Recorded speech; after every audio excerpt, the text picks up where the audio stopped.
Hello everyone, this is Tom Fox and I'd like to welcome you to episode 148 of the FCPA Compliance and Ethics Report. Today I have back my good friend and colleague Mike Volkov of the Volkov Law Group.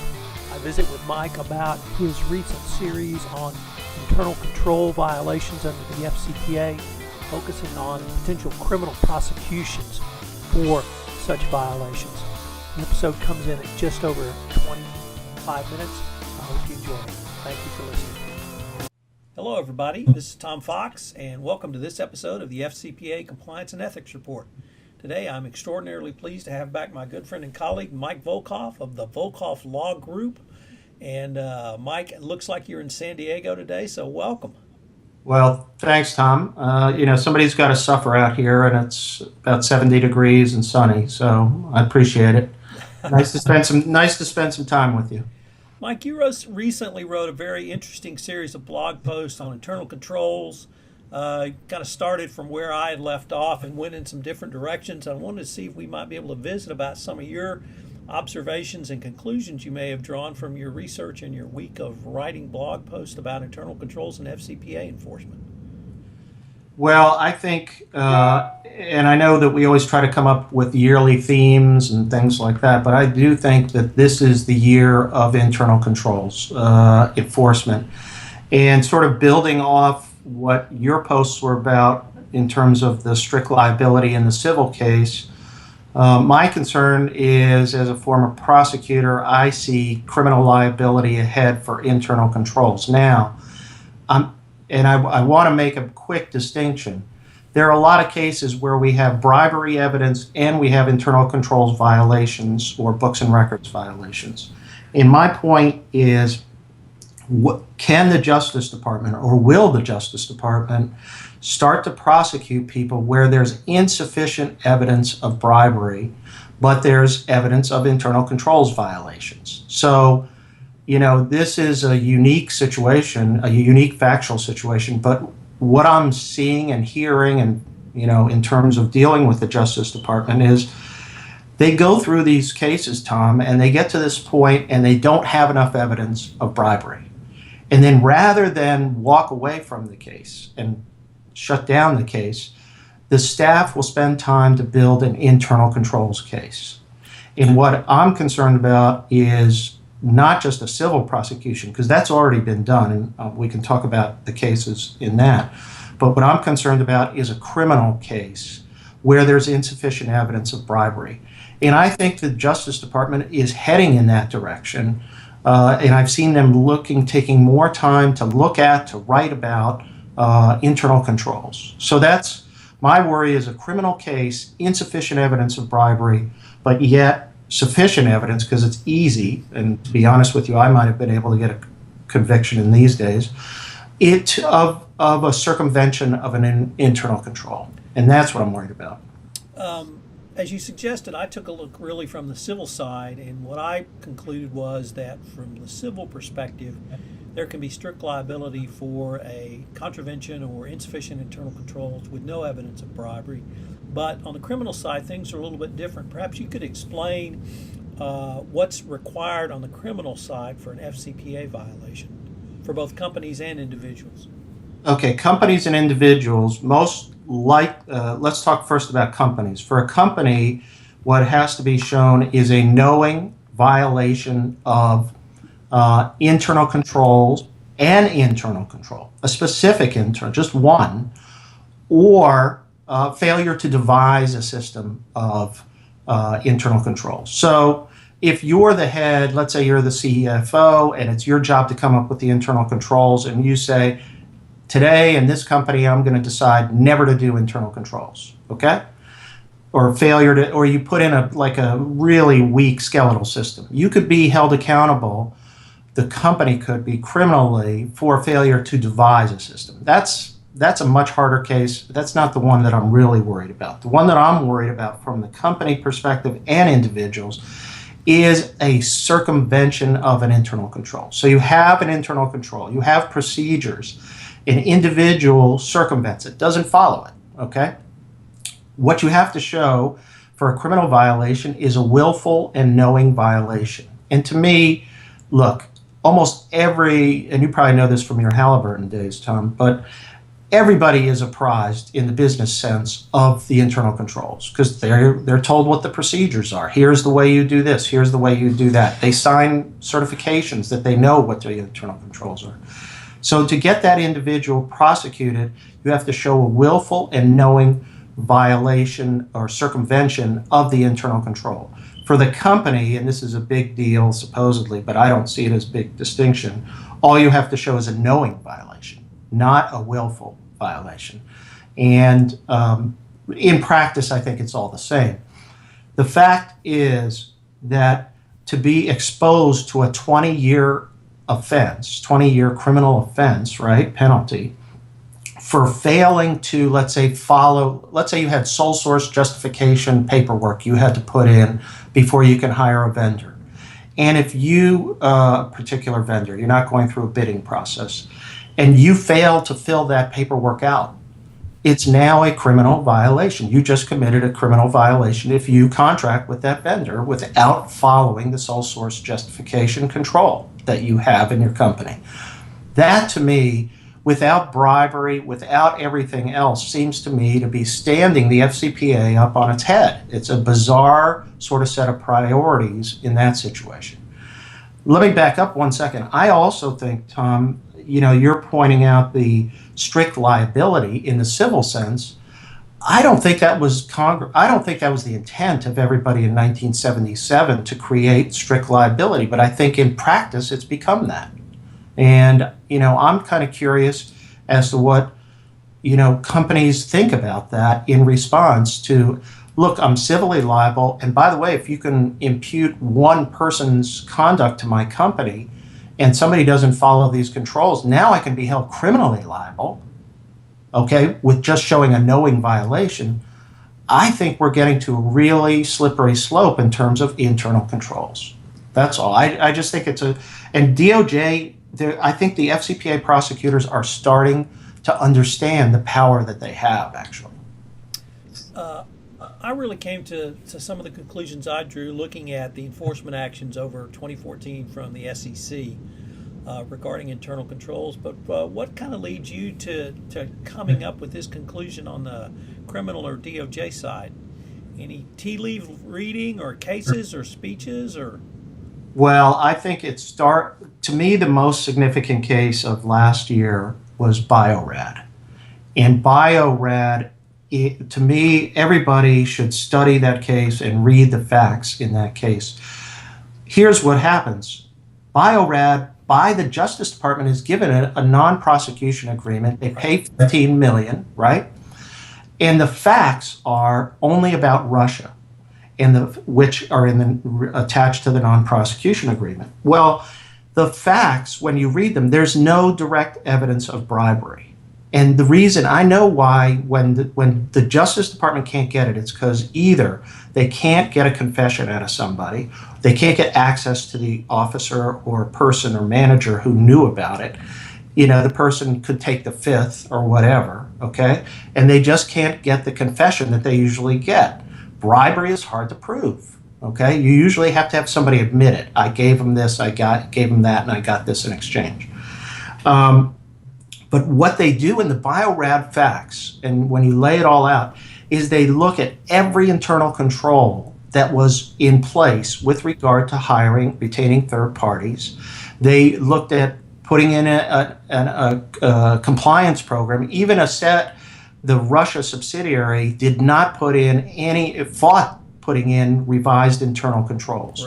Right. So every aspect of the case shows that the Justice Department went through piece by piece of the internal controls. And I'm telling you, I've not seen a case like that from the Justice Department. I've seen it from the SEC, but here we're talking about criminal. And what it says to me is that they are looking at these types of issues closer. I will give you one set of inside scoop in one case, which is Panasonic Avionics, which is under investigation for FCPA violations. And they don't have evidence, this is more for the internal controls focus, they don't have evidence of bribery. So what are they doing? They've transformed the investigation into an internal controls investigation. Now this is at the SEC. But nonetheless, it shows that there's so much vested interest in bringing a case that the prosecutors, if they don't get the bribery, they go to the internal controls. And what BioRad says is not only is the SEC going to look at it, but we're going to start to look at it. And that's what concerns me, because they're going to find some circumvention cases out there where individuals violated this. And in the appropriate case, in a high-profile case, they may say, look, we're going to prosecute somebody criminally to send a message on internal controls. You said a little bit earlier that while you weren't sure if this was the intent of the drafters of the statute and or Congress when it was enacted in 1977, that you believe prosecutors were now seeing the real power that was in the plain language of the statute. Could you expound on that a little bit? I think what's gone on is that so many cases, were the result of voluntary disclosure. So companies were coming in and sort of handing the Justice Department and the SEC, here's our evidence of bribery. And I think what's gone on now is they're becoming, I think, more proactive in launching their own investigations or industry investigations. And I think when they spend the time, go through the documents, do the interviews, and the prosecutors realize they don't have a case, now they're saying to themselves, well, wait a minute, we expended this much energy, we got to come up with something here. And I just don't think that the sort of pushing of the envelope of the statute has become as important up until now. I think there were so many big cases or voluntary disclosures that were going on, and I think they put more, you have more agents, more prosecutors, and I think it's inevitable that the statute is getting pushed as far as it can go. I think they got to be really careful, though, politically. Because if they push this thing too far, and ever since the Shot Show Sting case, they've learned how to be careful politically, and I think they're gonna be smart about it. But I think they're gonna find the right set of facts where there was like a huge internal control meltdown. They can show that bribery must have occurred, but they don't have the evidence of it, and I think they're gonna bring a criminal case that way. I think that's going to be the biggest development in FCPA. To me, in FCPA sort of strategy and events for the last 5 years, this is going to be the biggest year if that happens this year. Mike, and I think it's unusual for new interpretations to be given to a law, or prosecutors or other people looking at discover new ways to use it. I mean, I always point to RICO, which was clearly passed for one reason and now is used for perhaps a completely different set of reasons. So why can't a law evolve, or why shouldn't it? Well, you raise an interesting point. RICO was stretched, and as a prosecutor, I used to use it all the time, but it was stretched to get bad people. I mean, we used it against gangs, we used it against drug traffickers, even white-collar fraudsters it was used against. Right. But I think here, we know that the political stakes are so high when you use the FCPA and you go after, global companies that have jobs in the United States, that they have to be even more sensitive to the political ramifications of sort of pushing the law into a new area. I hope they don't get brazen about it, and I don't think they will. I have a lot of respect for all these prosecutors. They're hardworking people, really dedicated, but the thing they realize, you have to realize you're in a very politically hot area. The fact that we have an FCPA guidance, and I've said this to people, is the most extraordinary reflection of prosecutorial discretion, the most extraordinary document that's ever been released by prosecutors to say, here's the way we look at cases, this is the way we sort of navigate this law. The only reason that happened was because the political stakes. Remember, the Chamber of Commerce was trying to get the law changed and raising all this. So what I'm concerned about is if they push the envelope too far, and it's an unfair result. It's got to be like they got to really misread the situation. On the other hand, if they push like when you and I read the Biorad facts, I thought Biorad got a great deal. Right. I mean, to be honest with you, I think it was because of their remediation and everything that they did all right. The point is, imagine they come up with a set of facts that aren't as egregious as Biorad, and they push the envelope and they make it criminal. How do you stand in front of a jury and say, put Mike Volkov in jail because he didn't follow these internal rules that companies are obligated to come up with? And, oh, by the way, there may have been bribery. I mean, defense lawyer is going to prevent them from saying there may have been bribery. But how is that a criminal? The jury's going to be sitting there going, why are we here? This is an internal matter to this company, So I think they've got to be really careful. It's got to be a Biorad situation with one person being the main culprit for why this occurred. Do you think a judge would let that go to trial? Yeah, absolutely.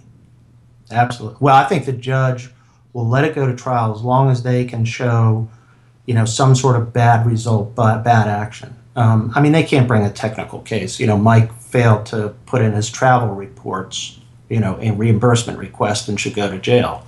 That's not going to happen. It's going to be a systemic breakdown type of case.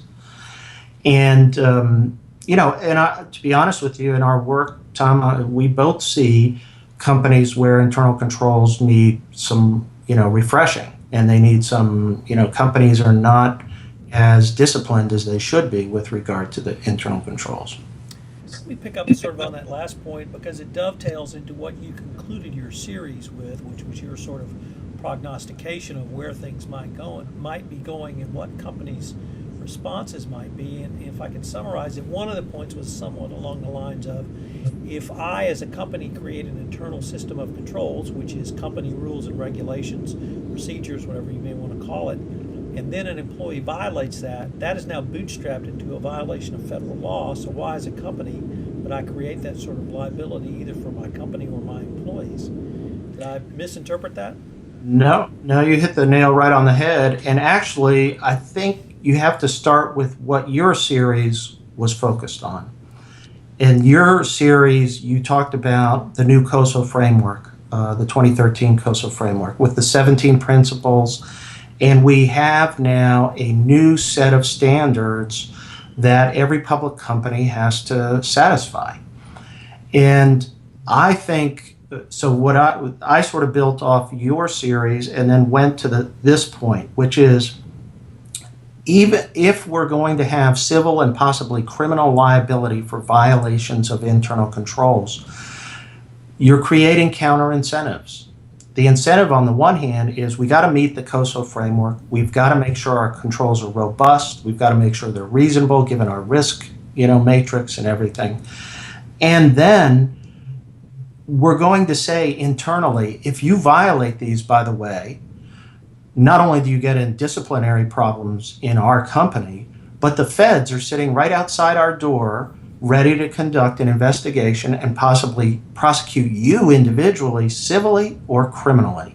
So now, when I'm sitting there and my job is to come up with the robust set of controls, I'm thinking I'm creating a set of my own internal statutes that could put people in jail or have people fined or barred from the securities industry for a period of time.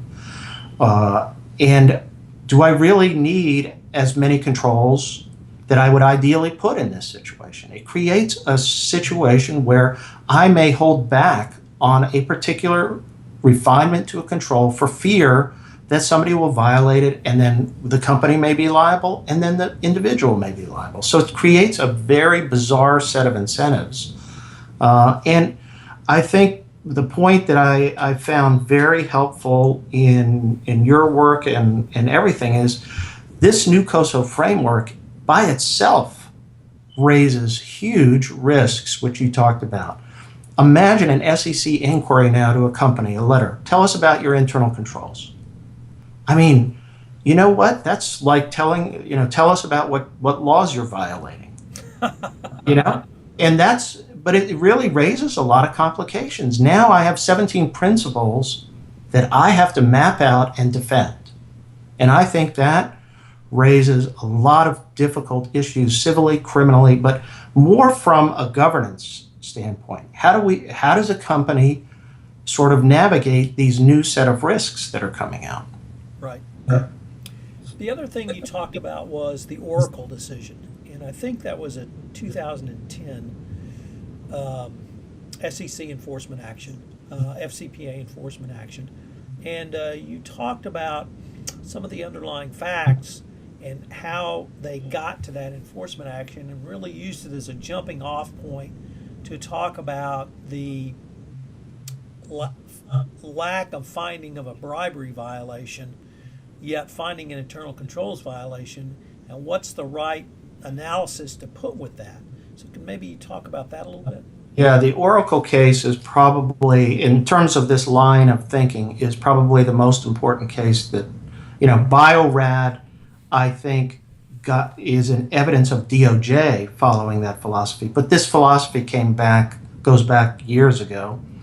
And the Oracle case is a situation where Oracle India, the subsidiary, sold equipment to the Indian government, and the Oracle India subsidiary had about $2 million sitting there in their accounts, and that they had earned through these sales. So what they did was they didn't send the money back to California to help build the CEO's little posh place up in California. What they did was they kept the money there, and then they started to move the money to get it off the books.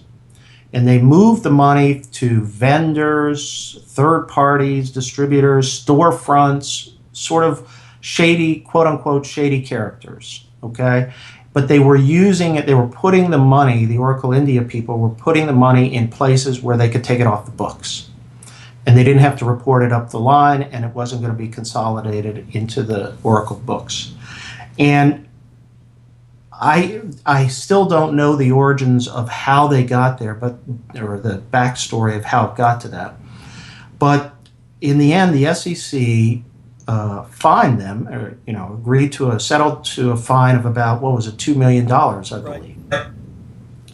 And in it, they said, and in the paperwork, in the settlement paperwork, what's interesting is they say there were these controls violations because you had off the books, money. That's a control violation, no question. But they said the key phrase that they used was that it increased the risk of bribery. Right. And that, to me, is, I think every practitioner in the FCPA space, we know that is a precedent that could be used to apply to, like the case I was just talking about before. Panasonic Avionics is in this trouble. They don't have any bribery, so now they're under an internal controls violation. What do they look for? They look for pockets of money that are off the books or something that's done that raises the quote-unquote risk of bribery. And that's what my concern with the Oracle line of cases. Look, it's a civil law. I get it. They can be aggressive. But now when DOJ says in BioRad, we're going to start looking at this as well. That, to me, is an interesting precedent. So I see Oracle as a very significant precedent that can be used in this whole sort of internal control violations prosecution strategy. Mike, unfortunately, we're near the end of our time, but you've got at least one webinar coming up and maybe a couple on this topic. Could you tell the listeners when you're going to visit with us? Yep, I have. I just did an internal controls webinar. I have a new one coming up in 2 weeks, which is going to be proactive strategies for dealing with due diligence. The reason I scheduled that is, everybody is moving fast in the due diligence space, and there's a lot of technological solutions out there. But I do think that people need to take a deep breath and be careful about what they buy and how they build their systems, and to employ proactive strategies to minimize risk. One of the interesting things one of the interesting ways you communicate with your audience is through your YouTube channel. could you tell us if somebody wanted to see some of your back webinars, where would they go to find those? We have a YouTube channel, and there are about 40, we're up to about 40 or so webinars, and I post every webinar recording of it, and then if you go to the YouTube channel, just put my name in, Michael Volkov, and it'll come up. And then if you ever want a set of the slides, I freely share all my slides. I even use Tom's questions slide, and I put that at the end. And I, hand it out because I don't want people to have to try to reinvent the wheel when it comes to slides and materials. There's enough out there that people can just sort of use it and use it internally at their companies or whatever. So I try to make as much available that way as well. Mike, if someone wanted to follow up with you directly, how could they contact you about anything we've talked about today? Love to hear from you two ways. You can call me on my cell phone anytime, 240-505-1992, or email me at mvolkov at volkovlaw.com, mvolkov at volkovlaw.com. Thanks, Tom. Mike, I really appreciate you taking the time to visit with us. You've really come up with some interesting angles and different ways to think through the issue of internal controls. And I guess, as my English wife might say, watch this space. Watch this space is right. Thanks, Tom. It's always a pleasure to appear with you. I appreciate it. Thank you.